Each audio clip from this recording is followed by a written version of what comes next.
yang mudah-mudahan kita mendapatkan syafaatnya di yaumil qiyamah. Amin, amin ya rabbal alamin. Perkenankan kakak selaku sahabat dari kepengurusan PAC GP Ansor Kecamatan Cibatu akan memperkenalkan diri terlebih dahulu.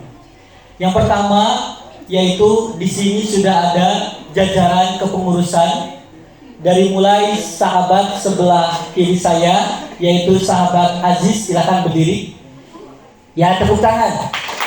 Beliau adalah selaku penasihat dari kepengurusan Ansor. Kemudian selanjutnya sahabat Zamzam, wakil ketua 3 ya, dari desa Ansor. Kemudian sahabat selanjutnya dari berdiri dari desa Kertajaya ya. Kemudian sahabat selanjutnya silakan bisa berdiri. Ini adalah wajah-wajah kakak kelas. Kemudian sahabat dari desa Gurumukti.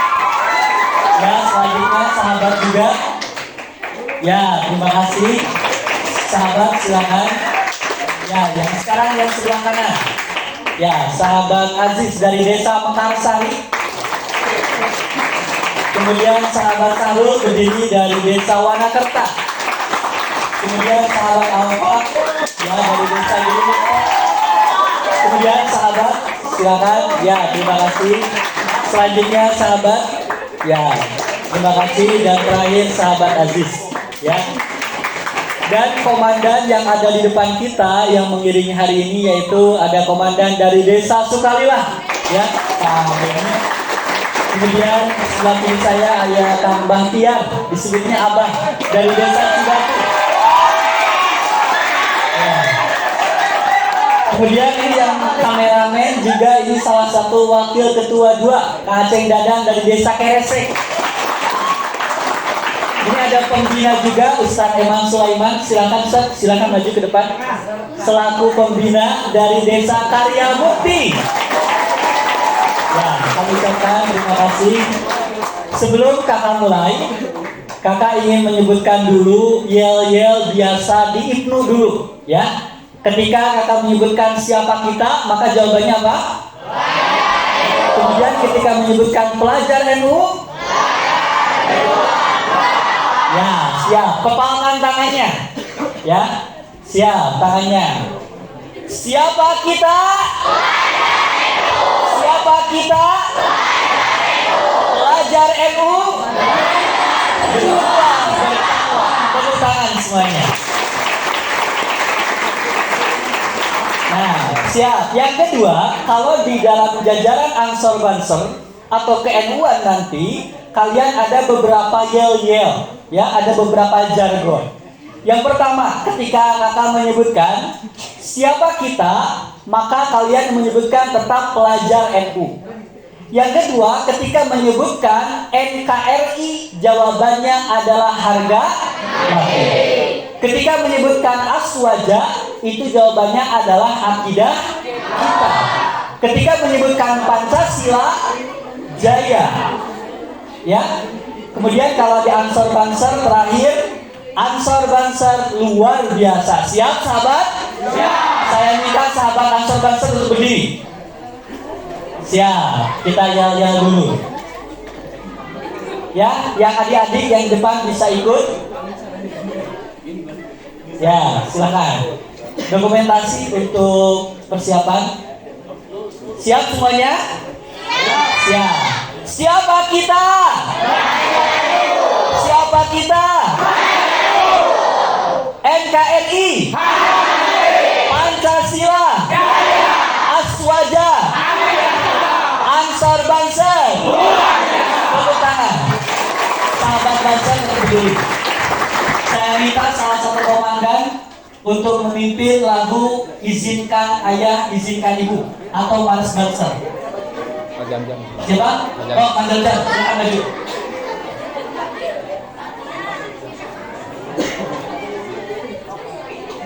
Semuanya mohon berdiri.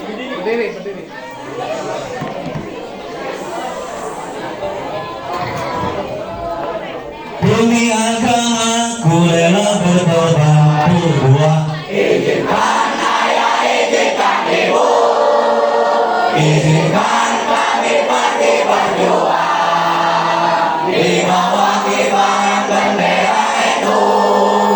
Majulah, ayo maju serba-serbu. Serbu tidak sempurna sebelum kita yang menang.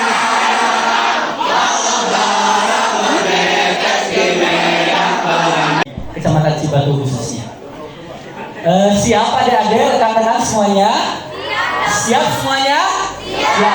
Sekarang operatornya mana? Mohon di full screen ya. Sekarang serius dulu materi. Silahkan bukunya dibuka. Lihat judulnya dulu. Coba enable editing, klik. Ya. Yang atas, yang putih, yang enable atau langsung full screen yang bawah ini. Ya, sebelah sini. Nggak boleh. Ya, silakan ditulis dulu judulnya karena nanti ada RTL pertanyaan. Judulnya adalah materi ke-NU-an. Ya, silakan ditulis dulu judulnya adalah materi ke-NU-an. Yang dilaksanakan untuk kegiatan Makesta IPNU dan IPPNU di Cibatu tanggal 25 November tahun 2023 oleh saya sendiri sebagai Wakil Ketua 1 Bidang Organisasi PAC GP Ansor Kecamatan Cibatu. Next. Nah, sekarang kita harus tahu NU itu apa dan bagaimana latar belakang berdirinya organisasi NU. NU adalah singkatan dari Nahdlatul Ulama. Singkatan dari apa? Nahdlatul Ulama.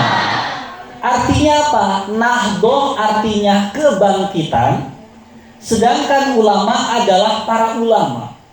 Jadi Nahdlatul Ulama adalah kebangkitannya para ulama.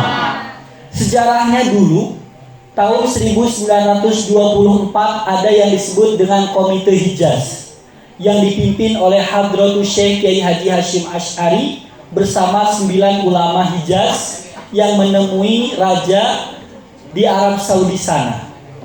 Karena raja di sana tersebut dengan paparan radikal dan kemudian ingin membuat ideologi dengan wasilahnya 3 tokoh ulama. Yang pertama adalah Hadratus Syekh Kiai Haji Hashim Asy'ari, yaitu yang berada di Pondok Pesantren Tebu Ireng Jombang. Yang kedua adalah Kiai Haji Wahab Hasbullah yang berada di Pondok Pesantren Tambak Beras Jombang. Dan yang ketiga oleh Kiai Haji Bisri Samsuri yang ada di Pondok Pesantren Mambaul Ma'arif Jombang. Semuanya berada di Jawa Timur. Sedangkan berdirinya NU itu di kota Surabaya. Ya, pertama berdirinya NU adalah di kota Surabaya. Makanya Surabaya disebut kota pahlawan. Jadi para ulama 3 ini bukan hanya ulama nasional, bukan hanya penggagas NU, tetapi sebagai pahlawan nasional yang memperjuangkan kemerdekaan. Karena berdirinya NU lebih dulu dibandingkan kemerdekaan negara Republik Indonesia. Next. Nah, sekarang setelah kita mengetahui sejarah singkat bagaimana NU, Nah, sekarang kita harus tahu apa saja makna atau arti yang ada di logo NU atau lambang NU. Coba kalian ingat lambang NU warnanya apa? Hijau. Satu, bukan hanya warna hijau, tapi ada bola dunia. Ada apa? Ada bola dunia yang diartikan sebagai tempat manusia berasal dan tinggal. Jadi yang di tengah ini bola dunia sebagai tempat kita berpijak sekarang. Yang kedua, ada tali tambang yang mengelilingi. Nah, tali ini yang mengelilingi bulan diartikan sebagai lambang ukhuwah atau persaudaraan. Jadi kita hidup di dunia ini adalah makhluk yang bersosial, maka kita harus ada ikatan. Kemudian, yang ketiga ada peta Indonesia yang terlihat. Ya, ini ada peta di tengahnya. Ya, seperti di dalam globe. Nah, ini adalah peta Indonesia yang menunjukkan bahwa organisasi NU itu didirikan di negara Indonesia. Ya, asli produk Nusantara, asli dari negara NKRI. Meskipun sekarang banyak organisasi NU yang di luar negeri disebut dengan pengurus istimewa. Ya, aslinya dari negara Indonesia. Yang keempat, ada dua simpul ikatan yang menghubungkan vertikal yaitu secara lurus dan horizontal secara miring. Ini membuktikan apa? Kita bukan hanya hablum minallah, tapi juga hablum minannas. Ya, ada keterikatan. Kemudian yang kelima ada rangkaian lambang yang berjumlah 99. Ya. Ini kalau dihitung 99 yang disebut dengan Asmaul Husna. Semuanya ada berapa? 99. Yang keenam ada 5 bintang di atas bola dunia. Dilihat, dihitung ada 5. Itu membuktikan apa? Bahwa 5 bintang yang berukuran besar disebut dengan Rasulullah yang paling atas, sedangkan 4 yang ada di sampingnya adalah para Khulafaur Rasyidin, yaitu Sayyidina Abu Bakar As-Siddiq, kemudian Sayyidina Umar bin Khattab, Sayyidina Utsman bin Affan, dan Sayyidina Ali bin Abi Thalib. Yang ketujuh, ada 4 bintang yang di bawah, ya, bukan hanya 5 bintang atau 7 bintang yang di atas, tapi ada 4 bintang yang di bawah yang menunjukkan bahwa akidah NU di dalam syariat agama Islam, khususnya dalam ilmu fikih, yaitu bermadhabkan 4 madhab. Berapa madhab? 4 madhab. Nanti dihafalkan. 1, yaitu madhab Imam Maliki. Madhab siapa? Imam Maliki. Yang kedua ada Imam Syafi'i. Kedua siapa? Imam Syafi'i. Yang ketiga ada madhab Imam Hanafi. Yang ketiga siapa? Imam Hanafi. Dan yang keempat adalah madhab Imam Hambali. Yang keempat siapa? Coba ulang. Madhab pertama Imam Maliki. 2 Syafi'i. 3 Hanafi. 4 Hambali. Semuanya itu NU. Tapi kita karena tinggal di negara Asia Tenggara, khususnya di Indonesia yang musimnya adalah tropis, ada 2 musim kemarau dan hujan, maka kita menggunakan madhab Imam Syafi'i. Kalau di luar negeri, contoh di Arab memakai Hambali, di Mesir ada yang memakai Maliki, ada juga sebagian memakai Hanafi, karena menyesuaikan dengan keadaan situasional atau kondisional yang ada di negara atau daerah tersebut. Kemudian yang ke-8 ada jumlah bintang keseluruhan. Ya, dari ke-5 bintang ditambah 4 jadi berapa? 9. 9 itu menunjukkan adalah wali songo. Wali itu pengampu, songo itu 9. Jadi wali yang 9. Kenapa harus ada wali songo? Karena yang membawa risalah Islam ke negara kita itu adalah para wali songo. Ada yang berasal dari Azmat Khan, dari India melalui Aceh, melalui Selat Malaka, kemudian ada yang sampai Banten, sampai Surabaya, kemudian munculan para wali. Yang sekarang sering diziarahi adalah 9 wali. disebut dengan apa tadi? Wali Songo. Termasuk yang ada di Jawa Barat siapa namanya? Sunan Gunung Jati, ya, atau Syekh Syarif Hidayatullah. Kemudian selanjutnya, yang ke-9 adalah tulisan Nahdlatul Ulama di tengah bumi menunjukkan organisasi tersebut adalah kebangkitan ulama. Nah ini Nahdlatul Ulama. Tadi apa artinya Nahdlatul Ulama? Kebangkitan para ulama. Kemudian yang ke-10, Rais Am yang sekarang Kiai Haji Miftahul Ahyar menyebutkan kenapa ada huruf dot di tengah sini sampai panjang, ya, karena menunjukkan bahwa umat Nabi Muhammad adalah umat yang paling fasih di dalam menyebutkan huruf dot, makanya dotnya panjang seperti ini, ya. Tulisan Nahdlatul Ulama yang melintasi bola dunia melambangkan NU, mendotkan dunia, dan bisa dimaknakan sebagai hadis yang mengatakan bahwa Nabi Muhammad adalah orang yang paling fasih dalam mengucapkan huruf dot. Yang ke-11, warna dasar lambang Nahdlatul Ulama adalah warna apa ini? Hijau. Hijau itu adalah maknanya kesuburan. Dan salah satu warna kesukaan baginda Rasul adalah warna hijau. Ya, meskipun hijau ada di mana-mana, tetapi warna hijau itu identik dengan organisasi Nahdlatul Ulama. Yang ke-12, yang terakhir dalam makna lambang logo NU ini adalah tulisan putih sebagai lambang kesucian. Nah, latarnya hijau, tulisannya berwarna putih. Hijau kesuburan, kemudian putih adalah kesucian. Nah, ini adalah 12 makna lambang yang ada di logo Nahdlatul Ulama. Next. Nah, sekarang apa tujuannya adanya NU? Abi mah cenah moal NU-an, NU mah cenah bisilir kadieu yang penting mah abi mah salat, ibadah, sagala we cenah penting mah umat Islam. Bukan seperti itu. Tapi ada hal-hal yang harus kita perhatikan. Ada beberapa bidang. Yang pertama adalah fondasi bidang agama.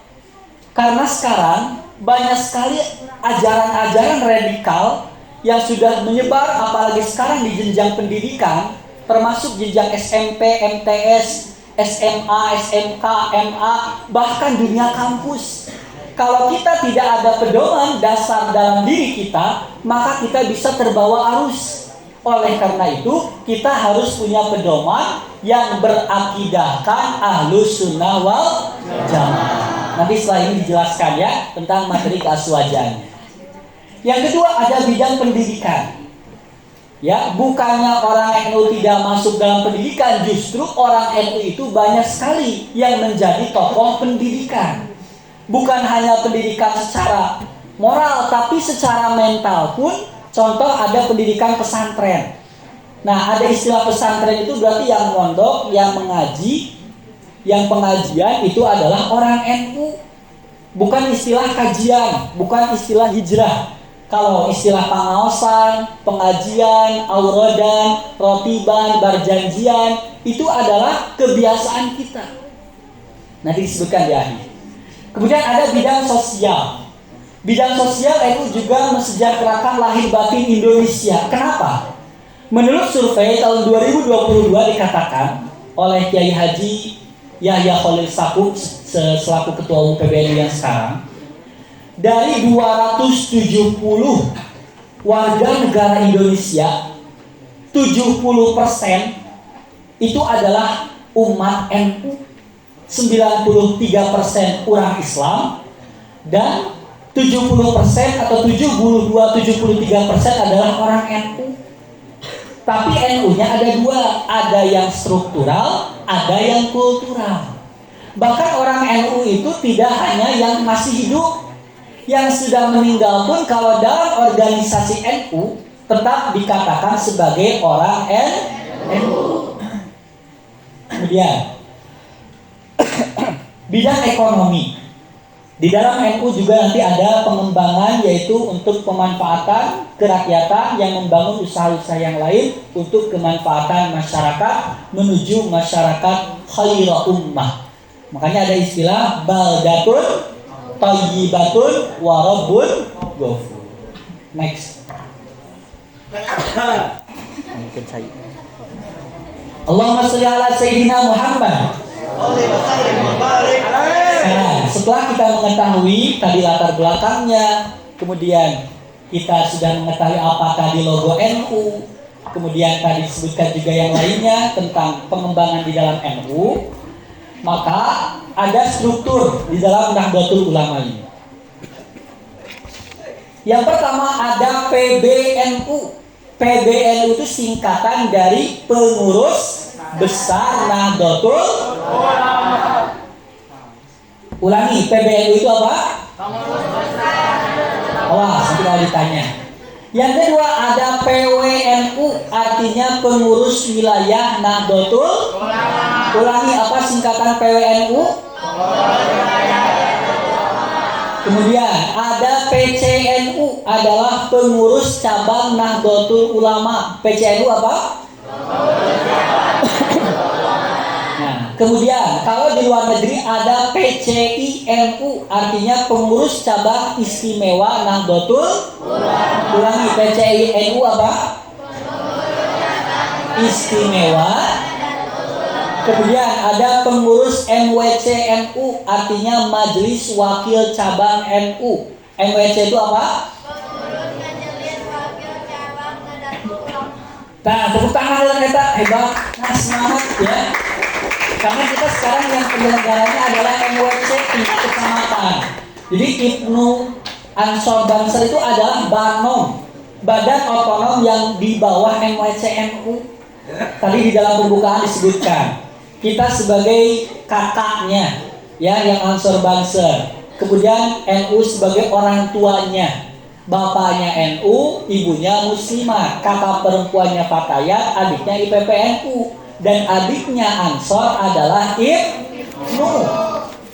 Kemudian ada pengurus ranting, ini tingkatan desa, yaitu PRNU, artinya pengurus ranting NU. Bahkan ada lagi sebenarnya pengurus anak ranting. Anak ranting itu di bawah RT atau RW masing-masing. Ya, tapi jarang. Tapi sekarang di Cibatu alhamdulillah dari 2019 sudah ada pengurus anak ranting. Bukan hanya ranting tingkat desa, tapi tingkat RT RW pun ada ke-NU-annya. Kemudian, apa saja kepengurusan di dalam NU tersebut? Satu, ada yang disebut dengan mustasyar. Disebut dengan apa? Mustasyar. Mustasyar adalah penasehat. Jadi organisasi yang paling tinggi di dalam Nahdlatul Ulama adalah mustasyar yang dipimpin oleh para ulama tersohor, ulama karismatik. Ya, nanti di brosur. Salah satunya yang menjadi mustasyar NU di Kecamatan Cibatu yang pertama adalah Kiai Haji Ending Abdul Qadir dari Pondok Pesantren Pusaka Baru. Kemudian tadi juga sudah sambutan di sini Ketua Yayasan Bapak Haji Dadang Suhanda, itu juga salah satu mustasyar NU yang ada di Kecamatan Cibatu. Nanti kita harus tahu bukan hanya namanya, tetapi siapa orangnya, biar kita mengenal para ulama, para sesepuh kita terdahulu. Kemudian ada syuriah. Syuriah itu apa? Syuriah itu adalah pimpinan tertinggi. Jadi majlis syuranya atau penasehat utama, ada penasehat, ada istilah pembinanya. Pimpinan tertinggi disebut syuriah. Kalau di MWCNU adalah Pangersa Kiai Asep Ahmad Yani Jailani, pengasuh Pondok Pesantren Nurul Qadir, ya, yang sekarang menjabat di MWCNU Kecamatan Cibatu. Dan yang ketiga adalah tanfidiyah. Apa tanfidiyah? Adalah pelaksana tugas. Yang tadi sudah sambutan juga, yaitu Pangersa Kiai Haji atau Haji Ai Jamaluddin, ya, yang sebagai Ketua Tanfidiyah MWCNU Kecamatan Cibatu. Next. Nah, ini banyak ya, saya singkat saja karena materinya udah 8:30. Ada nama NU, ada yang disebut dengan LDNU. Ini gak usah ditulis, nggak apa-apa. Yang penting tahu aja biar kita mengenal secara singkat.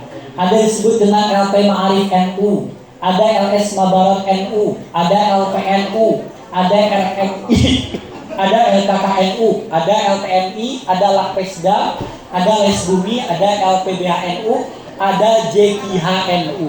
Jadi ada lembaga, ada banom. Kalau lembaga yang pelaksana secara teknis, banom secara struktural. Next. Nah, ada juga lajnah. Lajnah itu kayak kepanitiaan. Ada lajnah falakiyah, lajnah ta'lif, lajnah auqaf, lajnah infak, lajnah basum masail.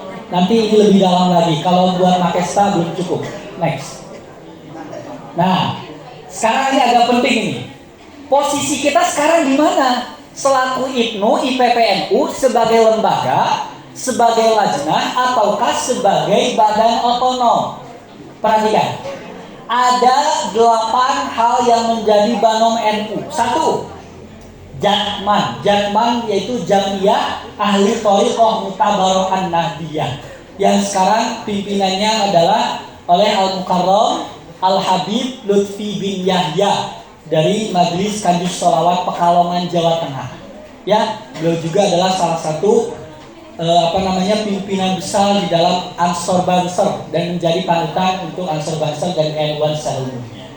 Kemudian ada muslimat, ya, tadi disebutkan juga ada salah satu muslimat, yaitu seorang perempuan yang di atas usia 40 tahun. Muslimat itu maksimal atau minimal 40 tahun sampai ke atas. Ada fatayat. Nah, fatayat itu setelah jenjang IPNU dari usia 25 sampai 40 tahun, itu maksudnya fatayat NU. Ada GP Ansor. Nah, GP Ansor itu adalah kelanjutan dari IPNU. IPNU yang maksimal 25 sampai usia 40 tahun. Nah, ada IPNU. IPNU ini adalah ikatan apa? Pelajar Nahdlatul Ulama. PPNU apa? Ikatan Putri Nahdlatul Ulama. Ya, ini adalah yang dilaksanakan sekarang. Dari mulai usia 15 sampai 25 tahun. 13 ya, 13 sampai 25 tahun. Yang ketujuh ada ISNU. ISNU itu adalah Ikatan Sarjana Nahdlatul Ulama. Kemudian ada Pagar Nusa yang membidangi dalam pencak silat atau bela diri. Yang penting kita tahu, oh berarti IPNU IPPNU itu adalah lembaga atau badan otonom di bawah naungan Nahdlatul Ulama. Next. Nah, ini terakhir. Ini penting dicatat dan harus tahu dalilnya atau dasarnya biar tidak ada pertanyaan. 1. Tradisi warga Nahdlatul Ulama yang membedakan kita dalam harokah pergerakan. Ini Banser kalau mau gantian silahkan. Bisa rolling ya, sahabat, silakan. Karena harus pengertian dalam satu momen. Ini udah setengah jam. Bisa rolling dengan sahabat yang lain. Nah, ini uniknya NU. Jadi kalau pengajian atau apapun materi pasti rolling dengan sahabat yang lain. Tepuk tangan dulu yang sudah maju. Ya, kita berikan semangat untuk para komandan Banser yang sudah bisa hadir pada hari ini. Tradisi warga NU yang pertama adalah tahlilan. Apa itu tahlilan? Tahlilan itu adalah diambil dari kalimat tahlil. Artinya mengucapkan kalimat la ilaha illallah. Itu tahlil aslinya itu. Tapi di dalamnya terdapat beberapa aurat atau bacaan. Di antaranya ada hadiah, ada 3 surat yang biasa dibaca, Al-Ikhlas, Al-Falaq, An-Nas, ayat kursi, Al-Baqarah, kemudian sholawat. Nah, ditutup dengan doa. Untuk siapa tahlil mendoakan? Bukan hanya untuk kita yang masih hidup, tetapi untuk yang sudah meninggal. Nah, ini yang membedakan kita dengan organisasi yang lain. Nah, cenah maneh mah cenah bertahlilan dan geus maot mah cenah da moal bisa dikiriman doa. Bukan seperti itu. Ya, karena apa? Di dalam Al-Qur'an disebutkan, "Wabtaghu ilaihi wasilah." Dan berdoalah kalian dengan perantara. Kenapa harus dengan perantara? Karena kita sebagai manusia biasa, kita tidak punya apa-apa. Doa itu melalui tahapan-tahapan di langit sana. Maka harus ada perantara untuk menyambungkan sesuatu. Coba saya tanya, kalian yang berasal dari desa Padasuka angkat tangan. Yang berasal dari desa Cibatu, Sindang Suka, Mekarsari, Giri Mukti, Karya Mukti, Sukalila, Cibunar, apalagi yang belum? Kertajaya, Keresek, sudah semuanya? Sindang Suka ya tadi. Kalian pasti dari desa masing-masing ke sini naik apa? Ada yang naik mobil, naik odong-odong, naik motor, apa lagi? Ada yang jalan kaki? Naik sendal. Berarti kalian dari rumah atau dari desa masing-masing ke sini ada perantaranya. Ada yang naik kendaraan roda 4, roda 2, ada yang jalan kaki, ada yang dijemput. Nah itu kita juga sama, doa itu juga sama, harus ada perantara wasilah itu. Ya, maka kalau ada yang menanyakan, senang mana yang mana, tahlilan, dari magis maut, wabtahu ilaihil wasilah, dan berdoalah melalui perantara. Bisa dipaham semuanya? Fahim itu? Lanjut yang kedua. Ada istilah ziarah kubur. Nah ini yang paling kelihatan. Kalau tahlilan bisa di rumah, bisa di masjid, bisa di madrasah, bisa di kamar, bisa di mana. Tapi kalau ziarah kubur pasti mengunjungi kuburan. Padahal ya, kuburan itu kan kalau secara tidak langsung adalah orang yang sudah meninggal, yang sudah tidak ada. Kepercayaan mereka mengatakan, kenapa kita meminta atau kita mengirim doa kepada yang sudah meninggal? Itu adalah bid'ah, itu adalah musyrik. Naudzubillahi min. Dalilnya apa? Di dalam kitab Waraqat As-Sadidah disebutkan ya tentang ilmu usul fikih. Nabi mengatakan, kuntu nahaitukum an ziyaratil qabri. Kemudian dilanjutkan fazuruha. Nah ini dalilnya. Kalau tadi dalil Quran, sekarang dalilnya hadis. Maksudnya apa? Dulu saya melarang kalian untuk ziarah kubur. Karena apa? Sababiahnya, karena dulu zaman jahiliyah ditakutkan orang yang ziarah kubur adalah meminta kepada orang yang ada di alam kubur. Coba saya tanya, kalau minta sama yang ada di kuburan salah atau betul? Salah. Itu musyrik, gak boleh minta sama yang ada dalam kubur. Meminta tetap kepada Allah, tapi melalui perantaranya. Ya, itu yang membedakan akidah kita atau keimanan kita.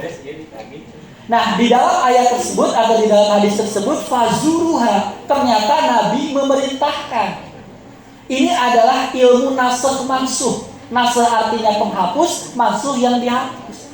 Kebanyakan warga selain Aswaja, selain NU atau Nahdiyin itu nggak tahu tentang nasakh mansuh ini.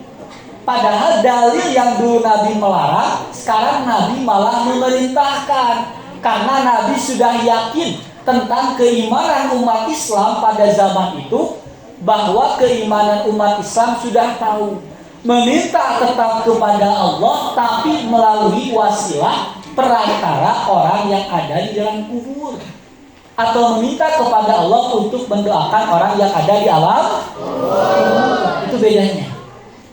Tadi dalilnya apa? Kuntu nahaitukum an ziyaratil qabri, dihapus fazuruha, maka berziarahlah. Itu yang kedua. Sekarang yang ketiga. Ada istilah Maulid Nabi. Tadi kita sudah hadrohan, berjanjian. Coba saya cek dulu biar gak boring, gak bosen. Sudah hafal salawat NU? Salawat Nahdiyah? Coba Allahumma sholli ala sayyidina Muhammad. Salatan turabibu wa tunashidu wa tuhammisu bihaji adiyah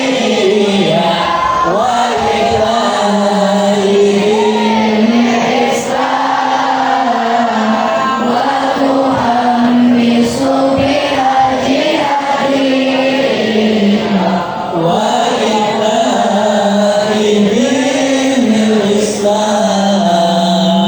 Allah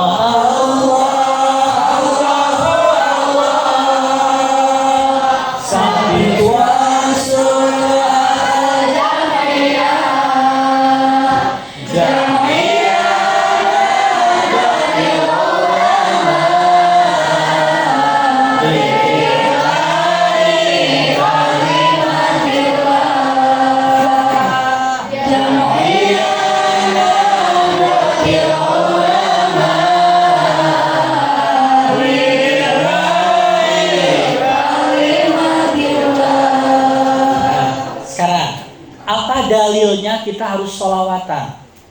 Nabi mengatakan, man sholla alayya sholatan wahidatan kuntu syafi'an lahu li ashabihi. Artinya apa? Barang siapa yang membaca sholawat satu kali kepadaku, maksudnya kepada kanjeng Nabi, maka aku akan memberikan syafaatmu nanti di hari kiamat. Maka oleh karena itu kita diperintahkan untuk sering membaca sholat. Membaca sholat itu gak ada ruginya. Ya, kita membaca setiap hari, setiap waktu, karena sholawat itu tidak harus punya wudhu, tapi lebih afdolnya suci. Dan bacaan sholawat adalah satu-satunya bacaan yang pasti nyampe kepada Allah dan kepada Rasul. Kalau lebih dalam lagi, coba saya tanya, siapa kalian yang di rumah atau di pondoknya atau di tempat pengajiannya sudah mengaji kitab Jurumiyah, angkat tangan. Ya, yang sudah mengaji kitab Alfiyah, angkat tangan.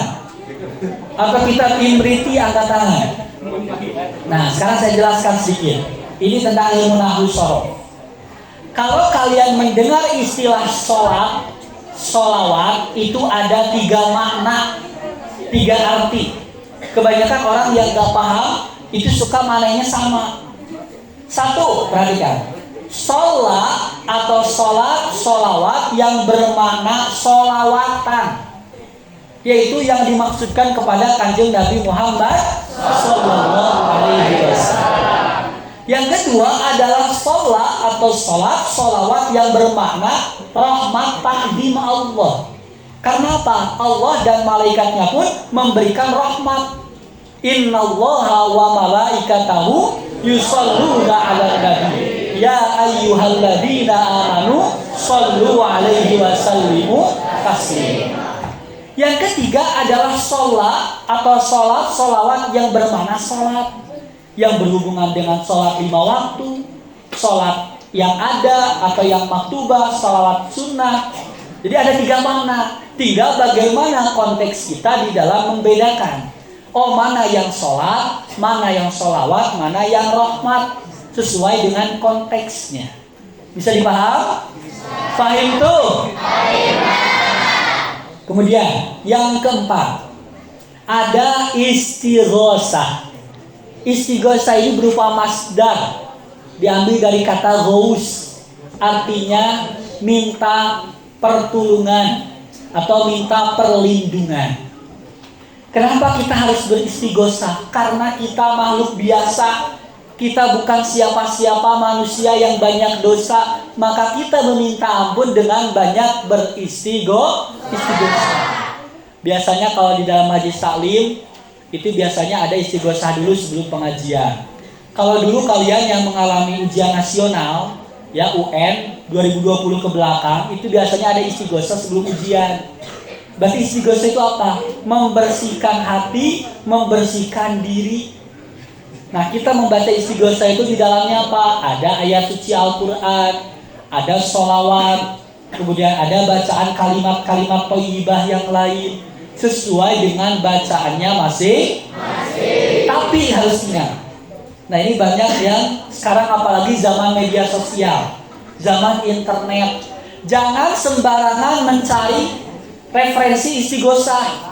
Karena apa? Banyak yang membaca asal-asalan istighosah, tetapi jadi apa? Jadi liar. Jadi apa? Jadi gila. Karena apa? Tidak ada referensinya, tidak ada gurunya. Dalam suatu kalimat disebutkan, man la syaikholahu fa syaikhuhu syaiton. Barang siapa yang berguru pada sesuatu tanpa gurunya, maka gurunya adalah setan. Misalkan kalian beli buku di mana gitu, terus kalian dibaca terus. Ternyata gak ada gurunya, gak ada pembimbingnya. Nah itu harus hati-hati. Yang keenam, lanjut, adalah talqin mayyit. Talqin itu dari kata lakona, ya, yulaqinu talqinan. Artinya apa? Mendikte. Coba saya tanya, siapa yang pernah lihat mayit ditalqin, dikubur? Pernah ziarah kubur? Nah, biasanya ada imam setelah kuburannya ditutup, sebelum membaca tahlil, semuanya pada berdiri atau membaca surat Al-Insyirah. Kemudian ada satu imam yang membaca talqin. Ada 5 pertanyaan. Man rabbuka? Siapa Tuhan? Man imamuka? Siapa imammu? Apa kitabmu? Apa kiblatmu? Apa agamamu? Itu didiktekan. Supaya apa? Mempermudah lisan yang sudah mati tersebut bisa membaca. Tapi didiktekan dengan bahasa Arab. Kan kalau istilah konyol atau kasarnya, katanya pertanyaan talqin itu sudah dikasih tahu, sudah ada bocorannya. Tapi karena kita nanti nggak tahu seperti apa, maka di kalangan orang NU itu ada istilah talqin, bukan hanya tahlil. Kalau tahlil mendoakan, kalau talqin mendiktekan. Yang ketujuh, ada azan 2 kali dalam sholat Jumat. Coba yang laki-laki, ada berapa kali? 2 kali. Ini dari mulai Khalifah Sayyidina Umar bin Khattab. Dulu 1 kali, hanya waktu azan duhur. Tapi karena jamaah belum pada masuk, maka diberikan adzan 2 kali. Adzan pertama masuk waktu zuhur, adzan kedua untuk naiknya khatib ke atas mimbar. Kemudian yang ke-8, ada istilah tingkepan atau ada doa 4-7 bulan kehamilan. Bima cenah bade ngiringan tahlil, naon tahlilna? Bade 4 sasihan, bade 7 sasihan. Untuk yang ibu sedang mengandung itu hukumnya sunnah. Apa 4 bulan? 4 bulan itu artinya sudah diberikan ruh kepada janin atau bayinya. Dan 7 bulan berarti sudah lengkap anggota badannya, yaitu wasilahnya. Yang ke-9, nah ini menarik juga. Kenapa ada istilah merujuk kitab kuning? Ini jarang dibahas. Kenapa harus merujuk ke kitab kuning? Karena, perhatikan, kita tahu ilmu agama, tahu tentang pendalaman syariat, akidah, tasawuf, yang lainnya, itu dari kitab guru. Tidak langsung dari hadis dan dari Al-Quran. Biasanya orang-orang, MU, ya istilahnya orang-orang selain NU lah, minhum. Ya, minhum itu orang-orang selain NU biasanya. Mereka tuh langsung ke hadisnya, langsung ke Al-Quran. Padahal bukan hanya itu. Kitab kuning pun yang sudah ditulis oleh para ulama itu juga mengandung tafsir yang sangat berbobot. Kita mengaji kitab Safinah, apalagi Tijan, Sulam Taufik, ada Akhlaqul Banin, ada apa lagi? Kailani, banyak. Nah, kita itu orang NU tradisinya mengaji kitab kuning, kitab gundul, ngalogat, namanya, bukan hanya dalam hadis saja, tapi kitab kuning pun harus ditradisikan, harus dibiasakan. Terus terakhir, ini tinggal 2 menit lagi materinya. Ada haulan. Haulan itu apa? Tepung tahun. Kalau yang sudah meninggal ada 7 hari, ada 40 hari, ada 100 hari, kemudian ada 1 tahun. Bahkan kalau di daerah Jawa, di daerah timur sana, itu banyak yang ada 1000 hari. Berarti 1000 hari berapa tahun? Berapa? 3 tahun lebih. Ya, ada yang mengadakan acara 1000 hari.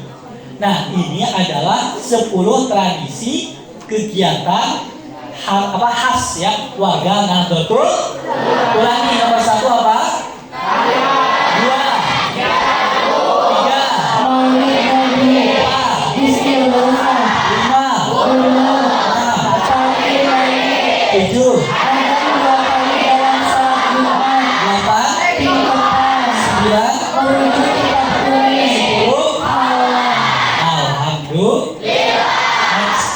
kasih. Waktu untuk materi habis, silakan dilanjutkan diskusi 10 menit. Baik, terima kasih kepada Kakak Hilman Muhammad Ismail yang telah menyampaikan materinya. Masya Allah sangat bermanfaat bagi kita semua, terutama bagi para peserta Makesta Raya 3 kali ini. Jadi para peserta Makesta Raya kali ini tahu mengenai arti dari Nahdlatul Ulama, baik secara harfiah atau istilah, juga dari makna. Terima kasih, terima kasih, terima kasih.